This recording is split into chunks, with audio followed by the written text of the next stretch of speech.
Okay, remember that they're changing my voice. Obviously, I'm mad at the particular whites, Jews, and LGBT people, right? The specific ones who are leading the charge against me, their groups, what have you, and how it extends into their greater races and groups. But I'm saying this because it's my duty to God. Other people do not understand God at all, especially whites, Jew, and LGBT people and token minorities. Everyone in America knows this. When we talk about white culture and American culture, we talk about fraternity, soccer moms, American Pie, Scary Movie, right? When Lenny Kravitz or whatever made the song American Woman, white people didn't protest in large numbers and say, hey, that's not fair. We're not all like that. When you go to college, people put each other in groups, in high school, etc. You know, all throughout people's lives, since they're little, when they're older. The cities are designed to put people in groups. Everything puts people in boxes and groups. You have countless people saying that people are compartmentalized, and they turn around and say, hey, we're not all like that. Well, look at the spectrum and the variations.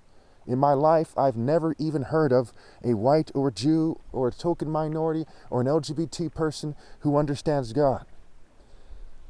I'm the only one who truly understands God, but when it comes to the gap, and the reason why this has to be said, number one, they led a charge against me trying to tell everyone what to do, trying to control everyone's religions and ways. So that's very important. This is not being racist. It's very important to say these things. Number two,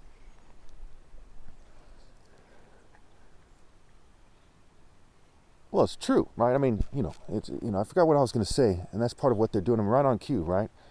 These people order people to interfere with me at times like this, right? But the reason why it has to be said is because it is true. They don't understand. They don't understand those ideas. They understand why not to be evil past a certain point, which makes them guilty as hell for what they've done. But they don't understand God and martial arts. They don't understand what it means to be a man. Now, bear with me. Okay, I'm not just saying that, to be a jerk or something. Look at the video I made with the scriptures about folly, right?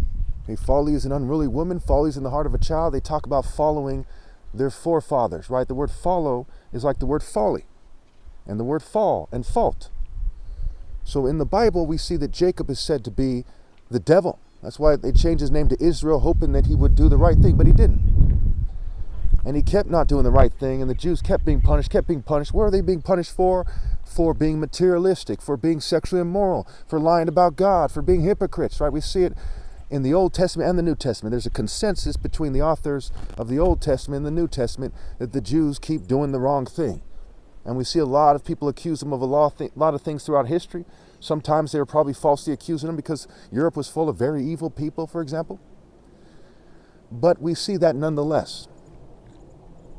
So when they insist on following their forefathers and their traditions, when their traditions show us a broad path to destruction and that the righteous are taken away to be spared from evil, okay?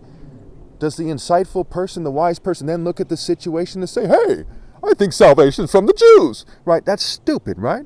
That's stupid. Because their own book says that's not the case. It says any Jews that were trying to do the right thing were killed by the other ones. That's what it says, and that's not the same as being racist. Being racist is like believing that someone is evil because of their race. Telling the truth is saying, this is what happened, this is why, I've made thousands of videos about this, what's your counter-argument? And no one having a counter-argument. One of the reasons why they don't want to discuss it, because they know the scriptures prove that I'm right definitively. If you have a counter-argument for that, please, put in the comments immediately. And if I was wrong, I'd want to know that. I'd want to know that. But I'm obviously right. I'm 100% certain that this is the case. I'm 44 years old. Everything I've experienced overkills that this is the case.